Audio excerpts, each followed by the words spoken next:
I paid $200 for my little brother's engagement party, a fancy rooftop venue, fresh flowers, a live jazz band. I booked it all. I paid for it all. But when I showed up, they sat me next to the trash. No seat at the table, no plate, no drink. They thought I'd smile and swipe my card like always.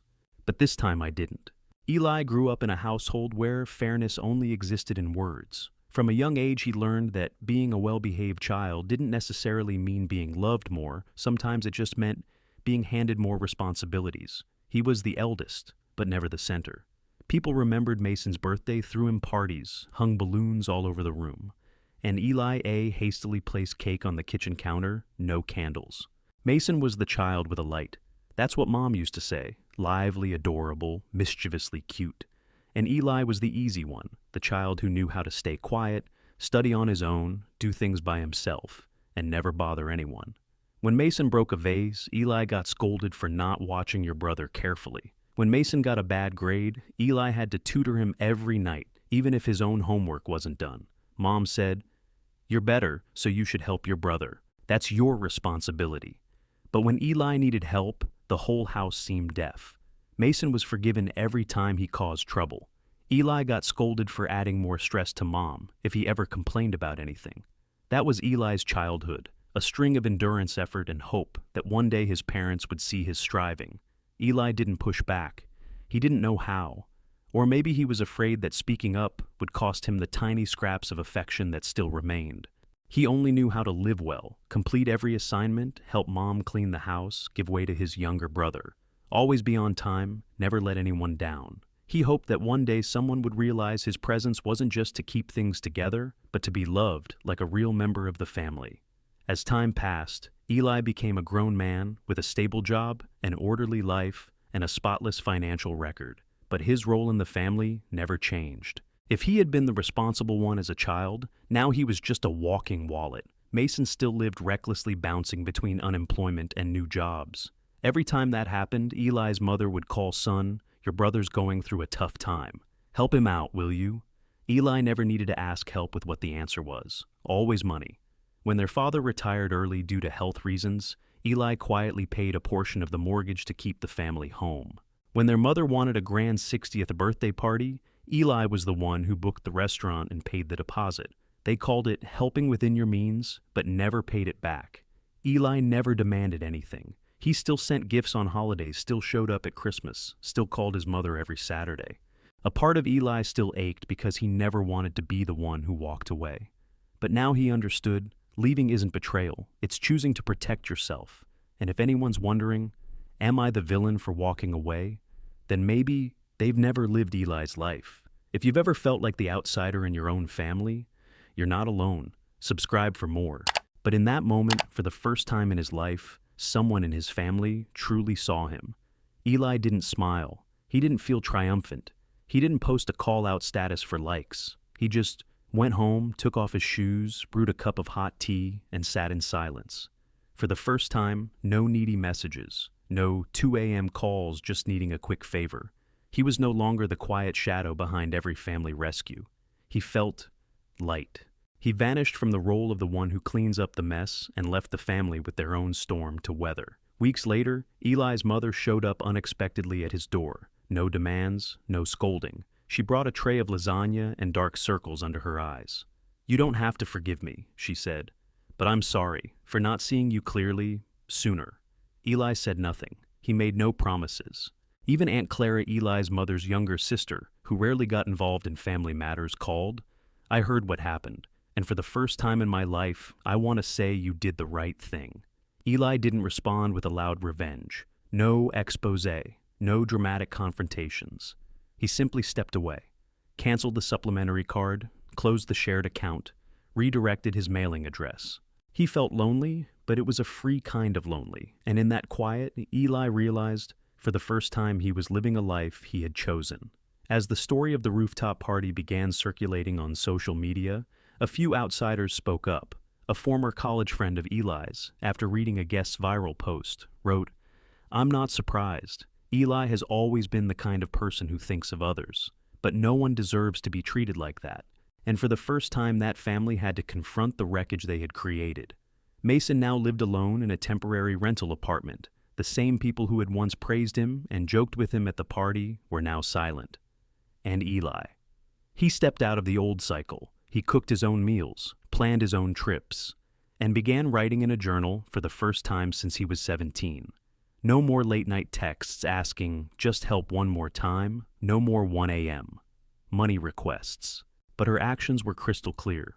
She returned the ring, moved out of the shared apartment, and announced the wedding was postponed indefinitely. On social media, every engagement photo vanished. Mason's family descended into chaos. His parents fought over who had raised Mason the wrong way. His mother sobbed, blaming Eli for taking things too far. But this time, his father didn't take her side. There was no one left to clean up the mess, no one left to play peacemaker. Enrolled in a meditation class, and for the first time in years, he no longer felt like a guest in his own life. The wedding was called off. Mason was cut off completely by Brooke's family after her father, the one who had paid the initial deposit for the ceremony, learned the truth about how Mason's family had treated Eli. Brooke didn't say much. For years, Eli had traded his presence for a one-sided relationship. But now, when he stopped giving, they had no idea what to do except blame him. He saw it clearly now. They never truly valued love, only the benefits that came with it. And when those benefits disappeared, so did their so-called affection. Eli didn't need revenge. His silence was the answer. He began to focus on himself, bought a pair of noise-canceling headphones, started reading again. But tucked between those lines were still the same requests. "Could you help us out this time? Don't cut ties over something so small. We're family, aren't we?" When silence met their words, they shifted tactics to emotional manipulation. His mother wrote, "I can't sleep because of you." His father texted, "You're tearing this family apart." Mason even said, "Do you want me to starve?" Eli read them all but didn't reply, not because he was angry, but because he was awake now. Eli knew this would shake the family, but for the first time in his life, he didn't have to swallow his anger to keep the peace. He had chosen himself. When the walking wallet stopped swiping his card, the family showed their true colors. One by one, his parents and Mason reached out first with phone calls, then with long, winding messages peppered with half-hearted apologies. Eli, instead of replying, took one decisive action. He transferred every last dollar from the shared account, the one Mason still used for Spotify and gym fees, into his personal account. Then he called the bank and closed it. The next day, Mason called frantically. "What did you do? I can't make any payments. I have plans with Brooke today." Eli said just one sentence. "You told me I'm not family, so stop using a stranger's money." Then he hung up. Brooke packed her things and moved out of the shared apartment and stopped contacting Mason altogether. A close friend of Brooke later recounted that Mr. Whitaker had said, "If they treat their own blood like that, what do you think they'll do to you?" Mason panicked. He called Eli, sent emails, but all he received was silence. Even their father chimed in, "We need to talk. Don't let a small issue break the whole family apart." Eli read every message but didn't respond. He was no longer "Eli will transfer right away," or "the big brother will take care of it." He had crossed his limit long ago. They just never noticed. Meanwhile, things weren't peaceful on Brooke's side either. Brooke's father called the restaurant and canceled the deposit. And the bill, still untouched, waited for someone truly responsible to step up and settle it. For the first time in his life, Eli didn't have to speak to be heard. His silence, timed, deliberate, was the loudest voice in the room. After the party, Eli's phone wouldn't stop buzzing. The usually quiet family group chat suddenly lit up in flames. His mother texted Eli, "You overreacted. Please call home." Mason blamed him. "You ruined everything. Call me back now." Poor Eli. Brooke turned to Mason, voice frostbitten. "If you have any dignity left, you'll call your brother and apologize." But instead, Mason muttered, "He always overreacts. He's so sensitive, always has been." At that, Brooke gathered her purse, looked toward her future mother-in-law, and said, "I'm sorry, but I'm not sure I want to marry into a family where hurt is treated like a joke." The atmosphere collapsed like a dropped cake. No one said another word. Whitaker, Brooke's father, set his glass down with a soft thud, his voice cool. "If this is how your family treats its own blood, I have every reason to question how you'll treat those outside of it." The room held its breath. Eli's mother stood up, trembling slightly, about to explain, but sat down again when Brooke's eyes sliced across the room. Mason stammered. It was just a misunderstanding. I was joking, just a bit of fun. An aunt seated nearby whispered, "Not funny at all." Her eyes flicked to her father, who was frowning deeply. "This is the man who paid for everything. The one you sat next to. A trash bin." Mason opened his mouth to speak, but Brooke was already rising to her feet, her smile long gone. "You told me Eli wanted to sit alone, that he wasn't close with anyone, that he volunteered to pay because he was well off. And this is what you meant, mister."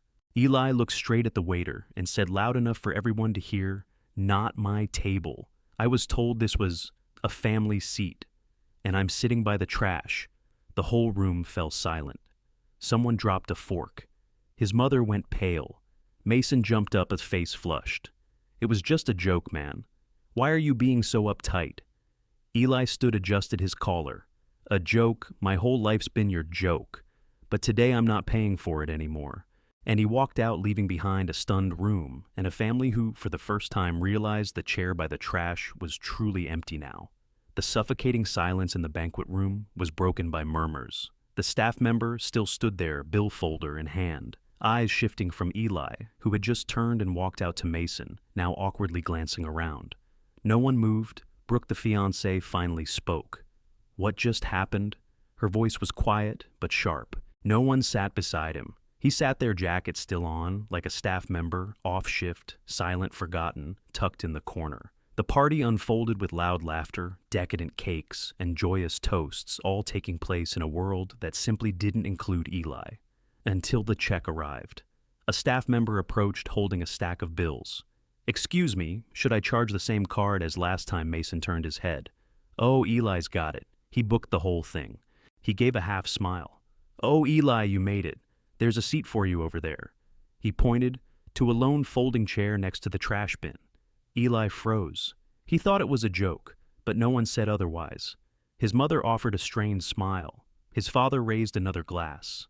The bride-to-be didn't even look up. Someone stifled a laugh, and Eli, champagne bottle still in hand, walked toward that chair. No one offered him food. No one asked what he'd like to drink. On the way to the restaurant, Eli smiled, a quiet thought blooming in his mind. Maybe this time I won't be forgotten. But what he didn't know was that what awaited him on that rooftop wasn't a celebration. It was a trap wrapped in the name of family. The restaurant glowed with charm string lights shining bright fresh flowers everywhere, soft jazz drifting from the corner of the rooftop. But the moment Eli walked in, a wave of estrangement washed over him. Mason saw him first. But deep inside, a fragile flicker of hope still burned in Eli's chest. Maybe this time, they would see. They would understand that his presence wasn't just convenient, it was essential. As the night approached, Eli prepared like the good brother. He always tried to be polite, thoughtful, never asking for anything. He bought an expensive bottle of champagne, had a card engraved with both their names. In the end, he chose a luxurious rooftop restaurant with warm lighting and a live jazz band. A fitting place to start a new chapter for Mason, the family's most indulged son. Eli reserved for 20 guests, put down a $500 deposit using his personal credit card. He even designed the digital invitations, ordered floral centerpieces in the color palette his mother had chosen, and suggested dishes that would suit both families' tastes. No one thanked him. "We want to have a really special, cozy evening. Just family, you know." Before Eli could respond, she added, "Could you help book the venue?" "Just the deposit, honey. I'll pay you back right away." Though doubt stirred quietly in his chest, Eli still said yes, because that's what he always did. Shoulder the weight, take care of things, hope that maybe this time would be different. He spent the next 2 nights calling a dozen restaurants, comparing views, menus, and services. Something in him, maybe loyalty, maybe the fear of losing even the last bit of family connection, kept him from turning away. He kept helping, kept hoping, kept being the good big brother. On a gloomy Tuesday afternoon at the start of autumn, Eli received a call from his mother. Her voice was soft as butter, that familiar tone Eli had known since childhood, the one that only came out when she wanted something. "Sweetheart, Mason and Brooke's engagement party is coming up." But each time he visited, he'd hear half-joking remarks. Eli's here must have come from the bank. The most serious big brother in America. Every contribution was treated as a given. He used to think that if he kept being kind, kept trying one day, the whole family would look back and say, Eli's the one who held this family together. But year after year, all he felt was used like a numb backup system, only functional when Mason failed. Even so, Eli remained silent. Stories like these help us realize that life's journey is different for everyone, and by hearing other stories, we learn something new. You can also share your own stories with us. Your experiences are valuable to us as well. And if you enjoyed this video, please leave your feedback. We aim to create content that brightens your mind and gives you new ideas every time.